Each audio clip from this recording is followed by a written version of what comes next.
Today we have Steven Moy, the CEO of Barbarian in the New York City area. Steven, welcome. Thank you, John. Thank you for having me.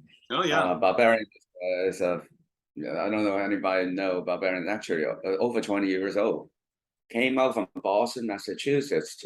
Back then I was there competing with them when I was a Sapient, another company, another pretty groundbreaking company. And Barbarian, I think they make them famous is during 2003. If anybody remember the Burger King campaign, Subservient Chicken. We built a viral interactive website when people can go, visit the site and put on the moves for the chicken to dance. That was 2003. and at the time, that was pretty groundbreaking. That was pretty leading edge. Yeah, that was pretty bleeding edge, right? Back then, remember the internet, remember .com bubble, web, new economy, or whatever you call it. Way back then, that was pretty groundbreaking, having that kind of interactions.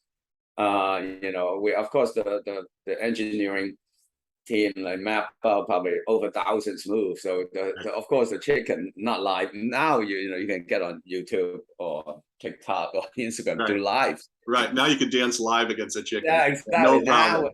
No problem. 40 years ago, you have to pre-record. Like go do moonwalk or whatever. I mean, whatever dancing move, and you pre-record it. So you imagine now you can do it like you and I can pull up TikTok and do it right now. So think about exactly, that. And you can go viral. Yeah. Oh, absolutely, yes. Yeah. So you're not. So tell me a little bit about Barbarian and your history, because you're not the founder. You took over. No, I'm not. I took over exactly 3 years ago. My background quite interesting, right? I mean, roughly I would say first 10 years after my engineering and computer science training, first 10 years, I actually was a software engineer. but back then it wasn't as cool as now. I mean, I should have, I could have joined. Oh, you were a tech nerd. Yeah. Yeah, I'm a tech nerd. I got an electrical engineering undergrad, and then I did a master in computer science. When I studied computer science, the internet just came along, and AOL, university using email, and that was then, right? So all the engineering discipline when I studied was more in mathematical model, a lot of formal languages they call, and also have you seen the movie Imitation Game by Benedict Cumberbatch? Talk about during Second World War how you decipher the code. Oh yeah, Alan Turing. So yeah, Alan Turing. Yeah. I studied a Turing machine. That's what the basis of computing.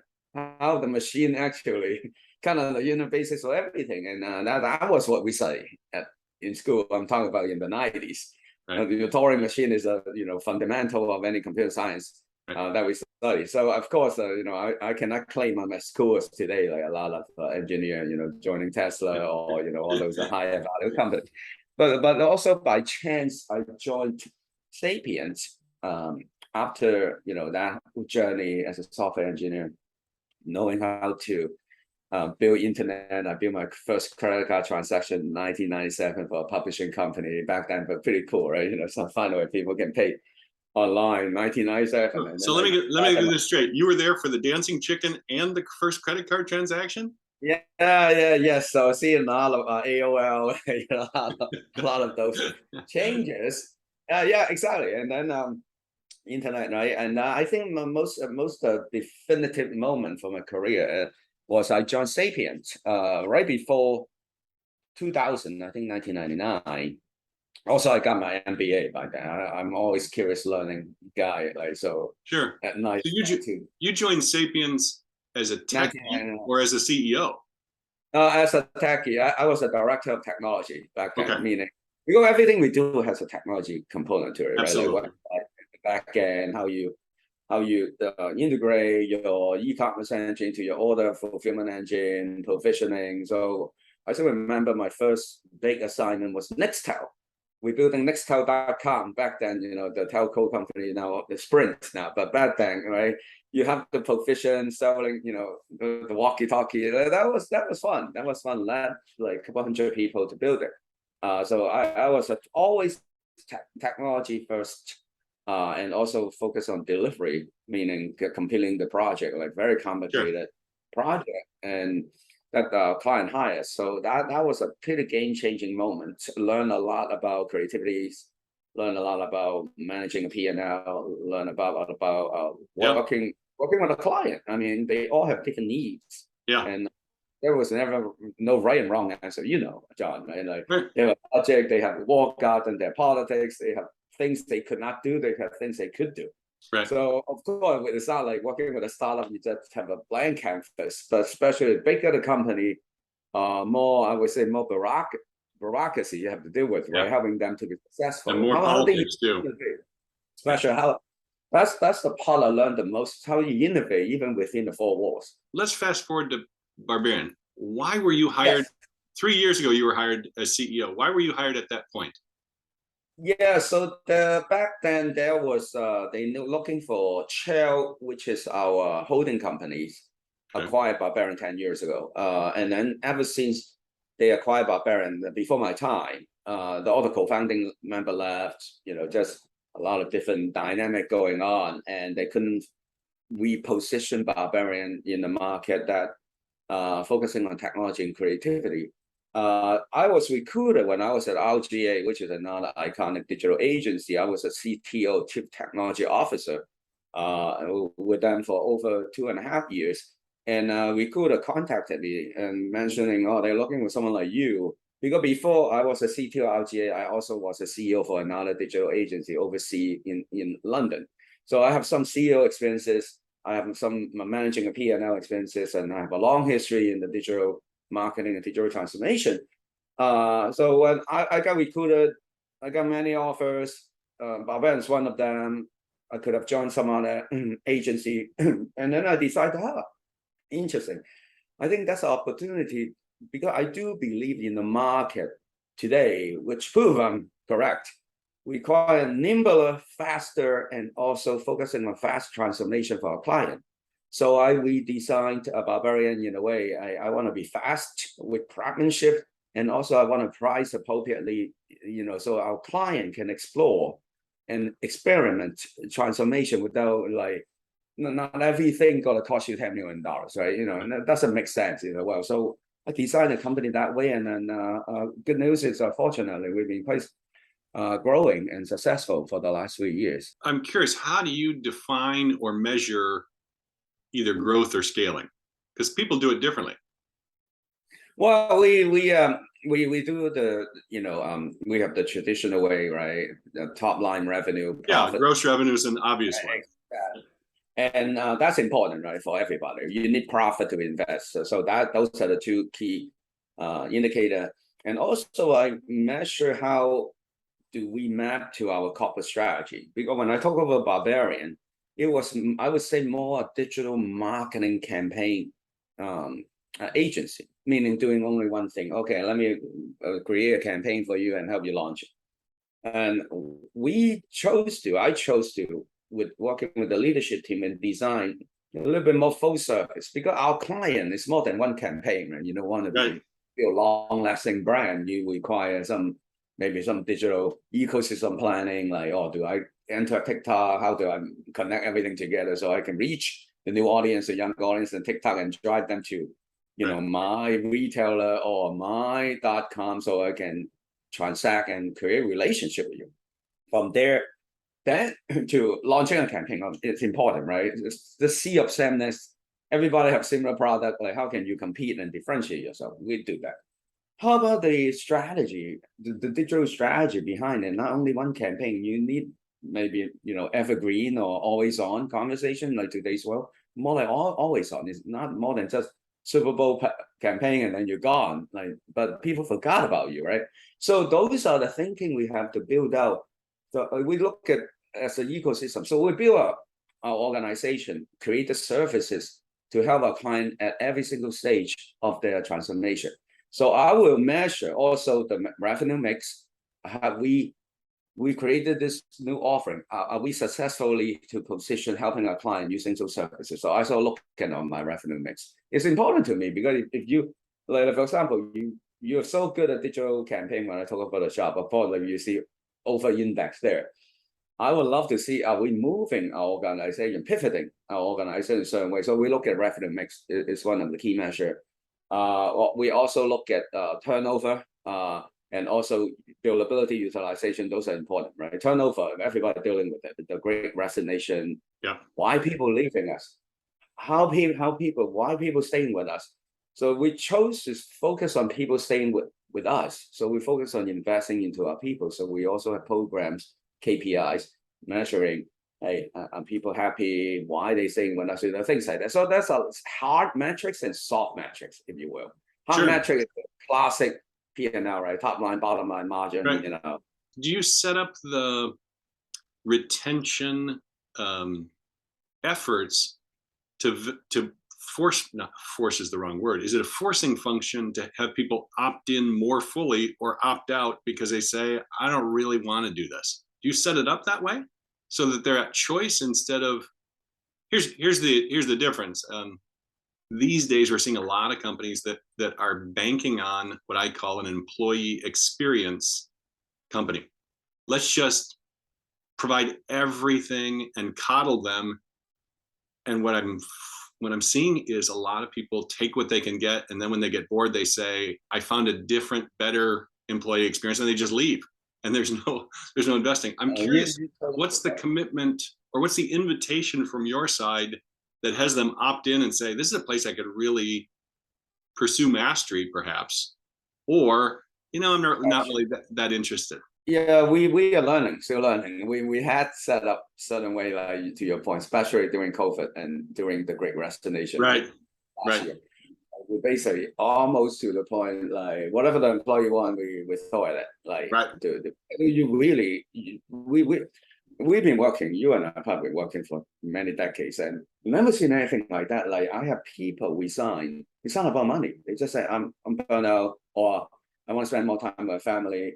They are not looking for another job. They just don't have a year off. They just want to take time off. Yeah. Yeah, that's like a sabbatical. I have a very senior member, like I still want to take some time off. They took 3 months off and we entered the labor. It was very unusual, right? So it's not more than money. You are not more than customer, the employee experiences. So we oriented after we see that and also try different tactics. Some worked, some didn't work. We oriented. This is the time we double downing on. As I remember, I told you my company is focusing on create the future faster. Yes. I look at for our clients. That's what I told our client. Also for our people. So one thing I told all my team, why don't we turn Barbarian as a career development engine? Meaning, when you come join Barbarian, we focus on individualizing, building a career plan. Some people want to be a CEO. Some people want to be the best of the craft. Let's focus on creating, identify work, allowing opportunity for them to participate so they can build a craft. Right. So that's working for actually focusing on that instead of just throw more perks, free lunches. It's not about that. You and I know it's not about that. Even if you give them Uber to come to work, it's not about that. People just feel like so. I can only speak for my company. When we start focusing on individualizing, building, focusing on one-to-one career planning, I have a very senior member, like they do life coaching too. Well, we almost say like, why don't we have so much experience? What can we offer more than just building career, like how to do with life and things like that? So far, I would say for us, I cannot speak for any other industry, any other, even my competitor. For us, so far it's good. And and you measure that by your retention is better doing it that way than doing the employee experience deal, where you just threw more crap at them. Yeah, exactly. That so far we see less people resigning, people really enjoying the work. Now, of course, we're still learning, right? You don't want, because we are at the stage very interesting. If, for example, there's so many debate earlier this year. Do you ask people to come back to the office? I chose not to. I have my office open. You can come and go. I go in a couple of days. 2 days that happened, I'm working from home.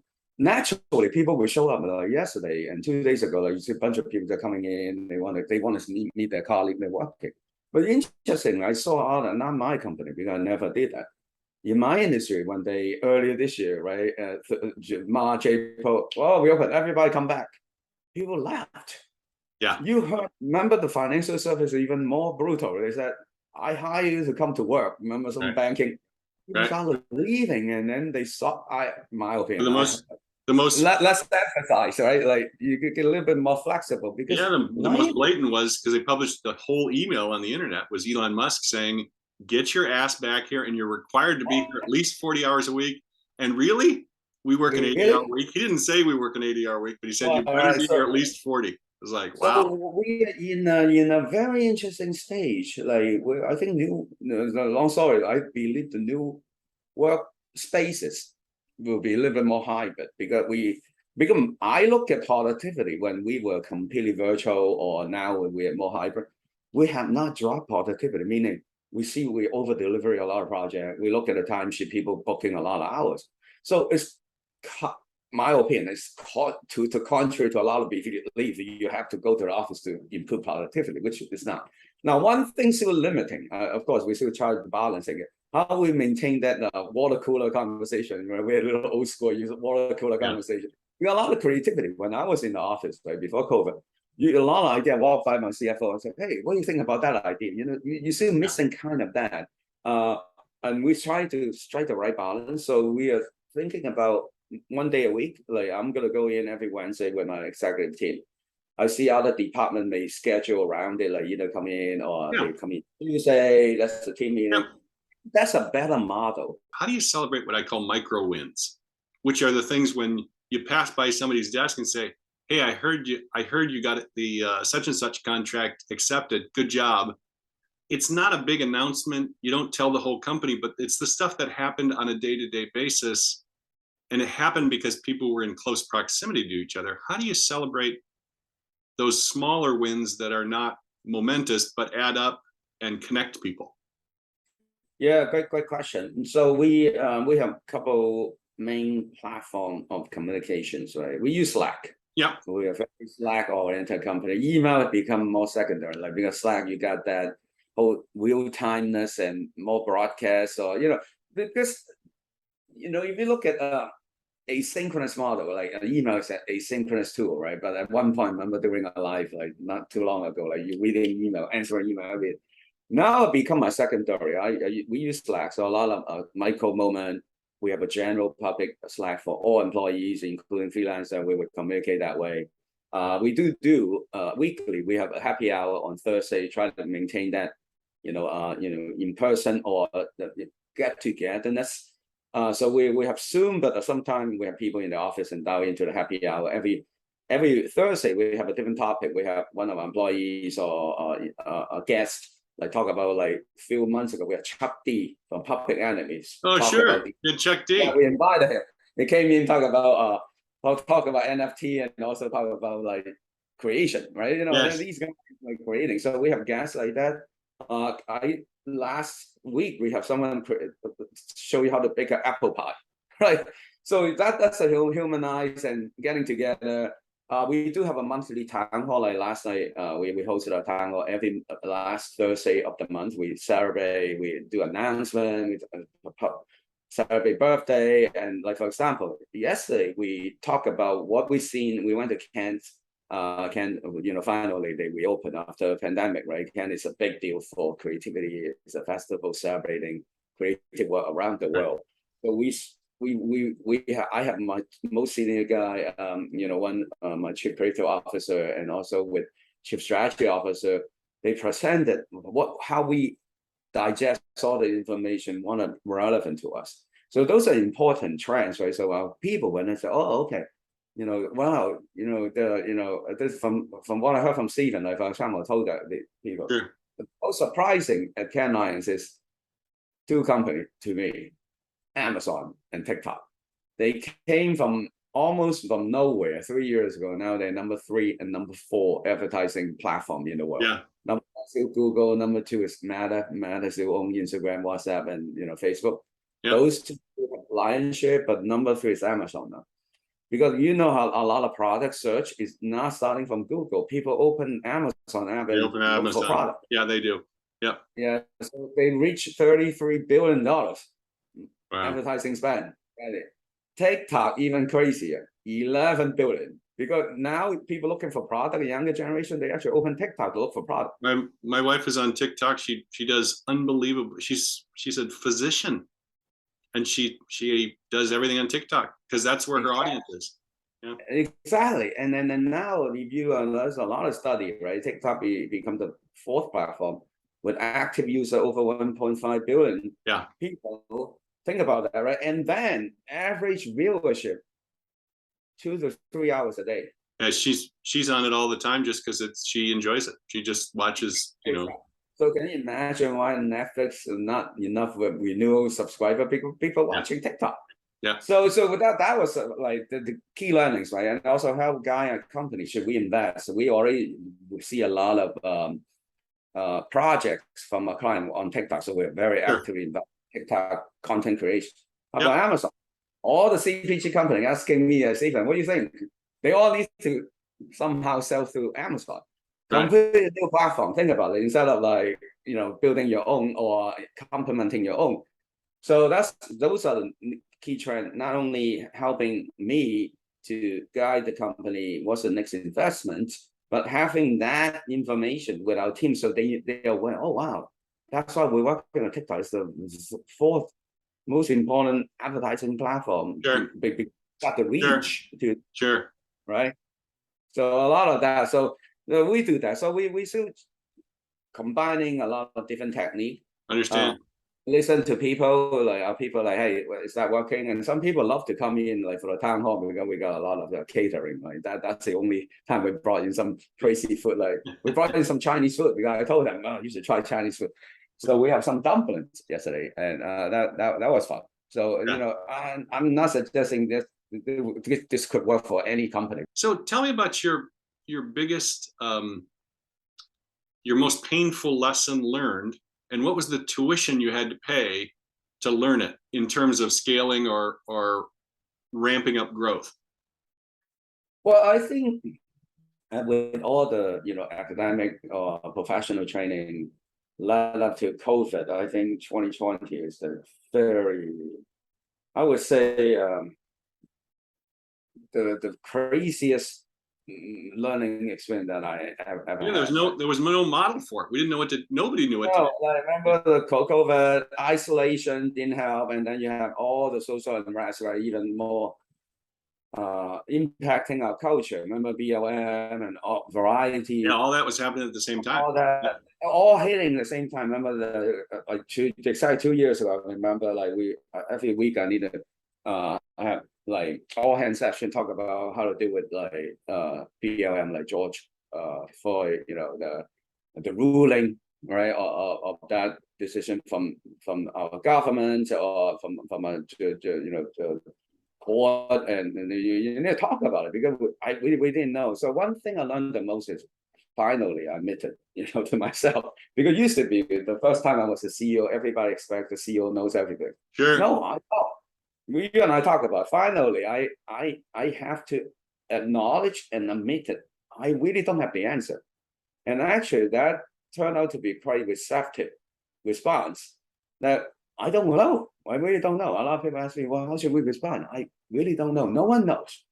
It doesn't make me feel bad. We should have some more training or some more, hopefully we learn from that. So during that time, it's a lot of social unrest, combining with isolation and also the overwork. It's really interestingly, actually I work more with Zoom when I work from home. Starting from 9, you actually back to back. I actually work more when I compared to when I get to office because I kind of walking around and talking to people.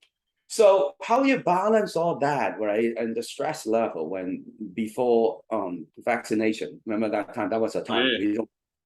CDC, people were afraid to go to the grocery store. Don't go home during Thanksgiving. Of course, people ignore it. Say, don't, right? You're gonna kill. You're gonna kill grandma. Yeah, you're gonna kill grandma.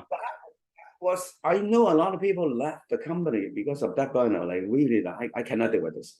In New York, I'm paying a premium. That's no any services. They all like pack the bag. That's like, see, man, I'm done.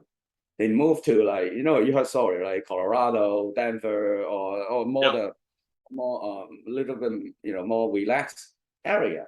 And now of course now when the society or economy reopen, you see people moving back. Like New York have a different problem now. Used to have too many rental, now we have not enough. You have no rentals in New York. Yeah, it's really bad. Rental gone within an hour. Seriously, long line. People make offer electronic. So I think the most learning during that time, the acknowledgement and actually showing humanity and the vulnerability, what at least for me was a key to guide my team through. And then as that's interesting. And that was something that was counterintuitive, because you weren't supposed to say, I don't have a clue. How would I know? Exactly. I remember when I first got executive training long ago when I was a Sapien, I still remember the training was, you want to be CEO, you got to be a very lonely person, because you don't need to show any emotion. Very counter today. Like, you can't discuss anything with anyone. Yeah. Remember, you don't show a lot of emotion. You don't discuss a lot of data, because especially a lot of data are confidential, could have ramification for Wall Street, all the good stuff. Right. You were taught to be very stoic. Right, authoritative, and people expect your leadership to have a answer. Today, actually, I think better leadership is become more human, show more empathy, and also acknowledge you don't know what you don't know. And a lot of, especially younger, or just like reaching to Gen Z marketing to them, a lot of my employees are under 30 years old. They find that more authentic. Actually, they believe in you than providing lip service. Oh yeah, everything will be fine. Like, no, you tell them why we're doing certain thing and explain the purpose behind it. Kind of internal marketing. If you use the same digital marketing technique with your employee, almost identical, because they are the same group of user, right? They are the one browsing TikTok, looking for product. So authenticity, you've probably heard about people focusing a lot, brand focusing purpose. Same here. So we at least, me and my leadership, find that more effective to build our community, if you will, or building that kind of leadership for our people. So those are the key learnings. How did that go over with your leadership team? Was there any resistance? No, I'm fortunate. Of course, I have some natural turnover when a new CEO came in. I have a couple natural turnover. I was fortunate to be able to hire a few individuals really believe in the vision, what kind of company I'm building, fast, with craftsmanship, but care about people, because we see a lot of our product. Don't get me wrong, profit is still very important, but I want to do both people and profit. Because you focus on too many on people, and then you become a non-profit. You cannot reinvest. Right. So you're not a non-profit, right? Exactly. But to focus on profit, people will leave. So how you strike that balance, I'm still learning. Honestly, I'm still learning, because I need to strike the right balance. Because without profit, I cannot invest. And then, but with but without people, I cannot create more profit. So very interesting dynamic. I'm fascinated with this emphasis on speed as kind of your it's your foundation. If you'd share you have like a tagline or a command or a rule in your organization, but walk me through how that has played a big part or no part in your increased growth or your increased scaling. Because what do you call it? Build the future faster, or how do you say it? Create the future faster has been a big part. Actually, it's a very unique for us. Is we kind of position it that way, because I've been working in the industry for quite some time. And I cannot believe building a website need 2 years. Where we're living, how could that be? Like come on. You can get a website up in about 2 days. Yes, right. So I've seen that. Like, how could that be? Right. Millions of dollars to watching all the disruptors, especially startup. The website keep changing every day. So that got to be a right balance. So that's one dichotomy. I look at contrast all the time. So I think speed is an advantage. Especially when we started thinking about it, and then COVID hit, right? You see all of a sudden, all the reinvestment into e-commerce, all of a sudden you see website coming out, right? All the proven to be by luck, by chance, we were correct, the position fast. And then I still remember, we had a client came to us 2020, right? They said, hey, Steven, I want to do social commerce. Unheard of, 2020. We did it in 4 months. That's the speed I'm talking about. Because we have certain deadline we have to hit. They want to hit the fashion week before Alibaba Singles Day, and also because those are key moments for them. Right. And if you miss it, you got to wait a year. Exactly. So you miss them a year. So it's a forcing function, to your point, to focus on what matter. We got a lot of time. I see a lot of prolonging project people doesn't want to cut any requirements down because everything is requirement. You have to prioritize what's most important to you. Just like building an e-commerce site, only 7 pages important to you. The other one don't be important. Your landing page, the home page, your product category page, like how many products you have, product detail page, checkout, make sure they can buy. Right. Where's my stop order, right? And store locator. That's it, right? But anything else may not matter. I'm not oversimplifying, but you know what I mean. Sometimes you have to work with your client, like emphasize pick the most important. Pick 3 things. Cannot be 30 because you will never get it done. Is the strategy then to move as fast as you can and get it started, and then add as you go and put the extras on once you're in the door? Yeah, so I call experimental innovation. I told my client, right? You try. It's moving so fast. I still remember a lot of people asked me just not too long ago, 18 months ago, should we do TikTok? Now TikTok is a thing. Just like now, everybody asks me NFT and manifest. I said, the only way to find out, let's try it. Because you keep thinking about it, you already missed the window, right? Right. You're already late. Yeah. Right, exactly. I rather, I call it, that's why experimental, right? Because if your boardroom asking for an answer, well, why don't you create a 3-month pilot and see how does it fit, right? Like, so we've emphasized on that experimental innovation course. So it has been proven quite successful. Also, it's a mindset helping the client to cut, like focus on what matter, right? Because just like manifest, you can do probably 10,000 things. So what is more important to you? Is it recruiting? Is it marketing? Is it e-commerce, right? Or is it just the first in the category get into manifest, that type? So we work with a client and to make that decision together, and then we design the I call we use sprint copying from the software engineering or startup company. We do 2-week sprint every 2 weeks. So we iterate. Let's see 2 weeks. What can we do? Like let's assume like the first sprint is okay. Let's identify what territory we should go design. 2 weeks ended 3 territory. Okay, let's go again. So we keep on iterating. Sometimes you'll be surprised, right? By maybe second iteration. That doesn't make any sense. After we build that prototype, right? We show it to the user. They say, that's no one gonna use it. That conversation. That helps de-risking it, right? De-risking investment and improving your success. That's why the speed is not about just going fast. It's with craft and with the thinking. It's about experimenting. That's proven, at least for us, that we unlock a lot of growth. We apply that to a lot of new clients. We're fortunate. We won 11 new clients in the last 2 years. We double our revenue. Give us some context for 11 new clients as a function of how many total. I mean, do you have 100 clients in the firm, or do you have 1,000? We have about 10 clients like actively working. We did a lot of innovation type of. In some cases, we were fortunate to become their agency, right? So you're an outsourced agency.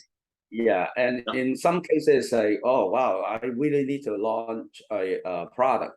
Like we won a lot of award with Kendo Beauty, which is a LVMH brand for Fenty Beauty when they launched the fragrance. That is just one project, right? So they hire us, can you do something groundbreaking to want it? But we won 30 awards. It was can you imagine when you launch a perfume, the world locked down, you can even smell it. It's not like it's a new perfume. So we designed, who wore perfume during a pandemic? You never leave the house. Exactly, but this is for a celebrity, right? Can I mention her name? But for a celebrity, so we were inspired by Ghost Kitchen in New York. So why don't we create Ghost Store? Because that brand on Instagram have 11 million people. They would love to do scavenger hunt with you.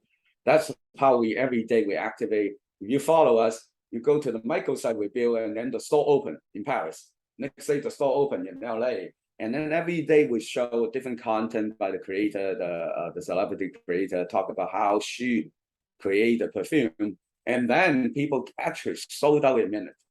It's become, we won the drum and also digitally the best product launch campaign. So and we you did do that during the pandemic. in pandemic. So for that, using that for example, that we never become the long like retained agency, more like, okay, I have another project for you. So right now we have like 10 very substantial active relationship with a little bit more longer term. That's why when I said, well, many clients, a lot of time to come in, we did the perfect product launch for them. And then I'm waiting for the next wave to come in, How big is your overall organization? We are about 100 people, So 10 projects active with 100 people. Yeah. Yeah. So of course, back then, way back then, coming out of 2020, we contracted a little bit. Everybody did, right? We contract a little bit with natural people. Just remember, we talked about people said, I don't want to work anymore. I'm going to go see my mom. And then, so we contracted to make sure we can sustain, kind of getting through that valley. That was a deep valley. Remember 2020 when we first met, right? And then we just insane. We hire over 35 people just for 6 months of this year. We still got 20 people to hire. We could not even hire fast enough. That's a growth. So what's on your plate moving forward? I mean, how do you keep scaling? How do you keep growing? How do you keep your impact and your profitability and your leadership development? There's a lot of those things that sound like they're key ingredients. How do you keep them all moving in the right direction? Yeah, very good question. I answer in 3 ways. First, I completed my leadership team. The acknowledgement about I don't know everything, so I brought in an old friend of mine help us to do some team building exercise. It turned out to be quite successful. Basically using what's that?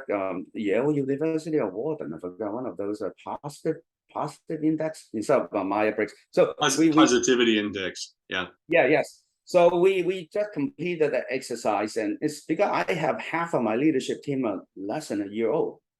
So you can imagine they're very experienced people, right? But also I structure the company more like a startup. So we have a lot of new things going on. Like I'm constantly investing, exploring new ideas for how can help our client unlock growth. So that was important. We got a foundation. Now people get to know each other. Oh, you are this profile. I'm that profile. Sometimes as simple as that. But people forgot, right? Of course, when you have 2 similar animals together in the room, right? The type A, they behave certain way. But when I do casting, different pairing, sometimes you need to provide that SAGE model or all the other techniques. So for people to understand how to communicate, how to collaborate. Right. One thing about SAGE model, remember, is about 10%. Assume 10% he or she is right. Because a lot of people assume 90% he or she is not wrong. So how can you be more empathetic and receptive? So we took on that idea. So turned out quite successful. We have a list of things I need to prioritize, and basically just assign owner. We can very easy to fix that. So those are the things sometimes we forgot. Like for example, we find our hiring process, or we find our onboarding process, right? Integrate the briefing process. The brief should have multiple components in it for our agency to operate. So things like that. So for leadership development, to answer the question. Second, I'm that type of guy constantly, what's new for my client? What's new? How we now, for example, NFT and metaverse, we've been thinking about it for the last probably however long when they become more relevant. Yeah. So we launched a new offering. We call the Innovation Labs. Is help our client to unlock those, answer some of the question, right? So we have Protoverse. As I mentioned, why don't we prototype it and to see should you go on, Decentraland and put up a store? We should prototype it. So we have that offering like 4 to 6 weeks. Why don't we just put something together and see how it goes? Right. And then we call truly manifest is, you already have a precedent there. But in my opinion, how you connect the dot, you have digital, physical space, and then manifest, how you connect that all that. What roles and responsibilities? So there are a lot of strategy and implementation. And then again, I call the utopia would be omniverse, right? You're building a brand, Right. Because I may be interacting with you one day to Fortnite because I enter that world, and then I come back, I'll try on my jeans in the physical store and go online, buy the cheapest, where I find the cheapest price. That's how people work. I cut in and out of those dimensions. That's what I call omniverse, is online, offline metaverse. So we launch new product using that, for example. So I'm constantly looking for new ideas and then want to help our client unlock growth. So that keep me going. And I'm a very curious person with the world we open. I'm out and about talking to, I learned the most is talking to someone like yourself, my client, and investors. Sometimes like all the private equity firms, why are you investing in those companies? What do you see in there? Like, I try to understand, right? For example, I say not a big fan of cryptocurrency. I'm old school MBA. Like, I don't really understand it. Like, I don't really understand, but like, you don't have physical assets, and how you do the valuation, that part, like, all of a sudden, so you see the market kind of going in and out, right? Like corrected a little bit. So I learned the most is out there interacting with people, especially my client. I learned the most because they are actually more forefront than me because they're dealing with they're out taking the bullets. Yeah, exactly. Like, why are the Gen Z not buying my stuff? Like, they're dealing with that, why is my TV spot not working? That type. Of course, I was fortunate because I work across industries, so I see different pattern and connection. So I can say, hey, the other kind of the financial services, they see the similar problem. This is how they approach it, right? So a lot of that kind of will help me keep thinking. So I'm constantly on the go, like looking outward, but also teach myself don't look too far outward, where we're living in, right? It used to be like, remember 5-year planning, 4-year planning, 18 months best, maybe even 12 months. It's an eternity. Yeah, exactly. Right. Remember, it used to be like, oh, give me a 3-year roadmap. Yeah. No, I can only see it 12 months, at best 18. Yeah. Last question, then we'll wrap up. Tell us about the 12-year-old, or what I'll call the junior high version of Steven, that really is just a shorter version of you today as a CEO. Who were you like in 7th grade, where we could have said, oh yeah, it's the same guy. It totally is the same guy. What were you doing in 7th grade that would have led us to who you are today? Not the same guy, I would say. I was very introverted. I read a lot. I watch a lot. I consume content a lot. I watch a lot of TV. My mother told me when I was that age, you just put me in front of the television and then they give me a bowl of rice. I just watch for 12 hours because that's how I consume content. So I think I was at a absorbing knowledge mode. So I read a lot. I did very well at school. I don't talk to people. I'm never good at sports. So you will see a quieter version than this hand-waving crazy guy go out, talk to a client, hey, let's talk about innovation lab. I think that was the foundation to define who I am today. I still have that trait, like I read a lot, but I read short form content because I don't have a lot of patience. You give me a book, it took me a year to read it. I'm more like, 2-pager, like, that short. 2-pager, and you read the overview.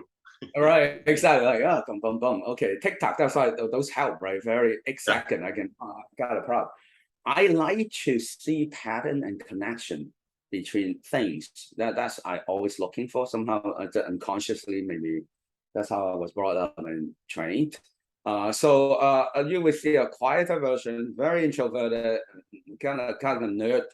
Only by himself all the time. I still don't have a lot of friends, but back then I didn't have many friends and not that outgoing version. If we had dropped in 7th grade, if we had dropped you at the junior high dance, you would have been mortified. And today, if we dropped you off and said, hey, tomorrow morning that company wants to meet and you need to go there at 9 o'clock and lead a room, you'd be fine with that today. Oh yeah. Yeah. And we have I can go into yeah. Now you actually kind of like it. Steven, thank you so much for joining us today. Always interesting to talk to an entrepreneur who's doing it on the front lines. Thank you, John.